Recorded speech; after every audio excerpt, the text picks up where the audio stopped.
get it. Life gets busy. We got a busy job, so it gets hard for us to actually put time in towards bettering our physique, bettering our weight loss goals, building muscle. A few things that I know actually works is firstly assessing your schedule, because some of us work in the morning. We got early bird people.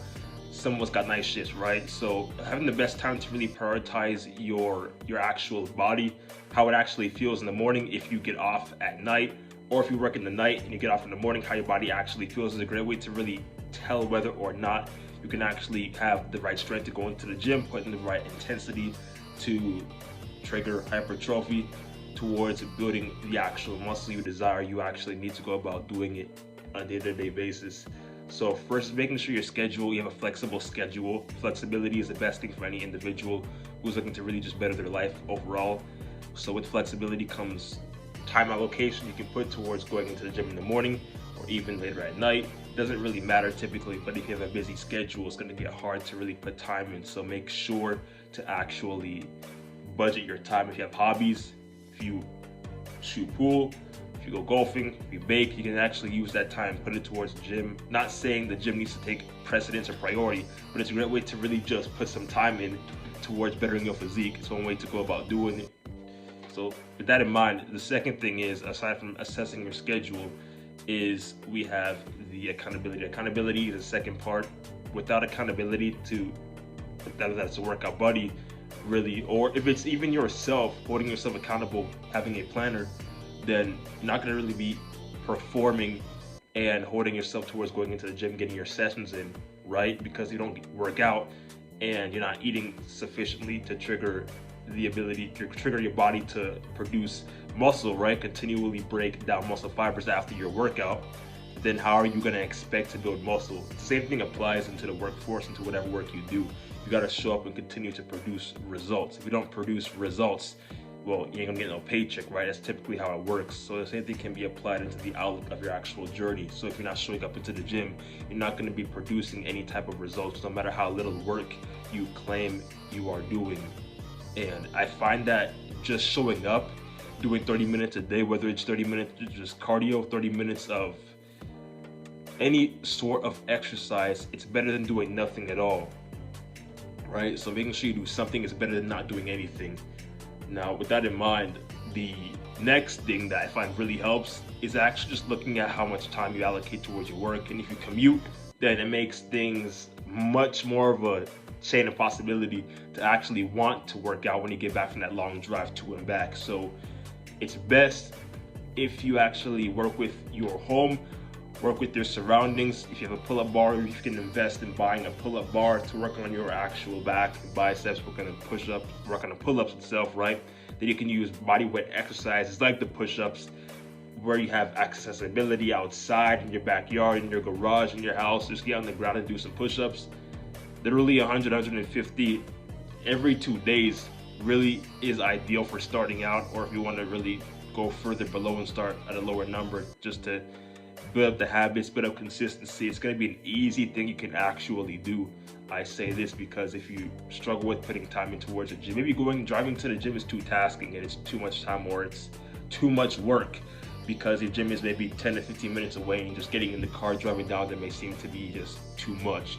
So I encourage you to actually go out there and grab some dumbbells, grab a floor mat. You can actually go and purchase one at your local store, get one of those mats you can actually use and just do some ab workouts, get like a whole system coming in, or even get a medicine ball, some dumbbells, right? And just develop a whole entire workout system you can actually do right in your own place.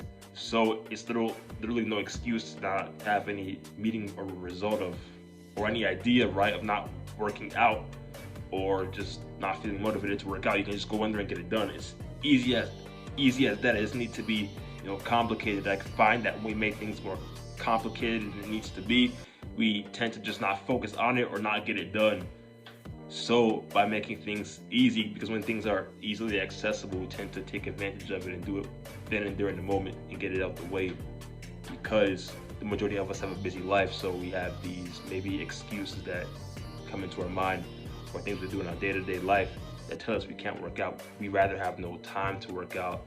We have a busy life.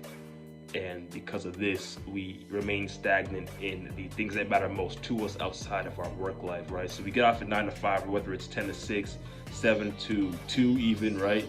It's using the time after that towards improving other areas of our life instead of just doing what the norm does. Chilling on the sofa, watching TV, chilling on the sofa, doing whatever. That is cool, every now and then, but to create raw progression in other minor areas of your life, it really comes down to what you do after your work hours and using that as a way to allocate towards the things that matter most to you in your day-to-day life. Aside from assessing your schedule, accountability, as well as making sure you have a routine that you do every single day, whether it's the night routine, morning routine. Without a routine, you're pretty much dead weight. Having an preparation and planning towards a routine, I find definitely helps you towards getting yourself to where you actually want to be. Preparation is key. Preparation is advancement. And if you have an actual plan or routine that you can actually look back on towards how much food you're eating in a day, towards fueling your body so your muscle fibers can actually perform at its highest level when you're in the gym working out, or even at home. You have a routine that shows how much steps you're getting in every single day, so you can stay as lean as physically possible while building the mass. How much are you currently doing in a day if you're doing cardio? You have a routine that is visible to the naked eye that you can actually look into to see what you're currently doing every single step of the way. You have steps that guarantee a result, and with these steps, it shows you when you are guaranteed to see some sort of change. You start today, right? And then you have the next 90 days in time constraint. What you do today, what you do every single day till the next 90 days. And the actual routine is gonna allow you to have more focus, have more visibility, more clarity in when and what actionable steps you need to do every single day. So you're focusing more on your diet, you're buying in bulk, right? You have your meal plan, you're buying groceries in bulk, so you're going shopping once every week, right? Maybe twice every week or so, whatever the case may be. Making sure you have that in motion, so you have a plan as to when you do this, X, Y, and Z. And by having small plans, the right simple steps that allow you to focus more on what you need to be doing every single day, you really focus more on saving time. You focus more on really improving your life 1% every single day. That's ideally how I see it, because for the majority of us, time is a big factor. And I tend to notice that we use time as a way to cover our excuses, really justify our excuses, and use it as a good reason why we're not able to see progress in our day-to-day life. Yet when we get back home, we literally have approximately 4 to 8 hours, depending on the time we get off from work. But the typical norm is 4 to 8 hours. Now that is plenty of time if you really look at the 4 to 8 hours, 7 days in a week, right? That's the bare minimum of 28 hours to, you could say, 56 hours, 28 to 56 hours, somewhere between that line, right? Now, 28 hours is the bare minimum, and if we use that every single day, we can look at it as a significant amount of time. Sure, there are other things that we have to do during the day. Okay, so maybe it may not be 28 hours, right? It could be 14 hours. You could simply cut it in half, right? So that's 14 hours, right? That we gotta look into and do other things, whatever it may be, house cleaning, whatever it may be, doing lawn work, dishes, chores, whatever it is, right? That's 14 hours left, okay? So that's 14 hours throughout the course of your week. You can use that time towards allocating towards things that you need to do, right?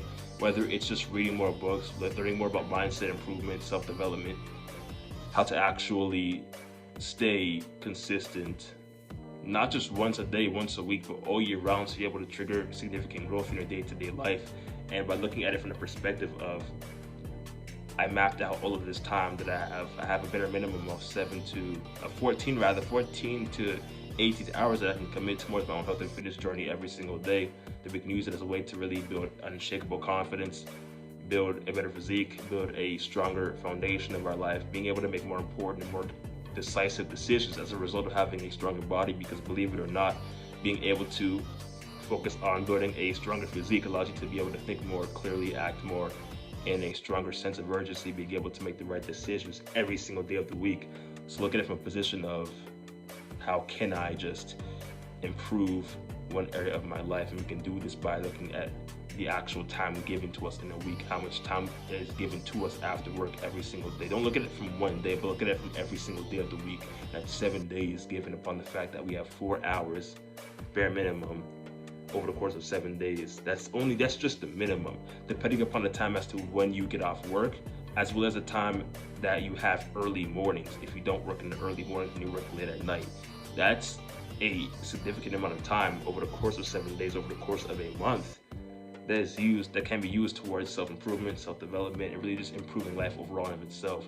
Looking at it as a way to just improve and really make time, make sacrifices, because things that are most important to us require a sense of sacrifice. So if we can sacrifice the short-term gratification for long-term sustainability, long-term development, we're going to be sure to achieve a better physique, a foundation for our life, and be able to self-improve in any area of life we so choose to speak into.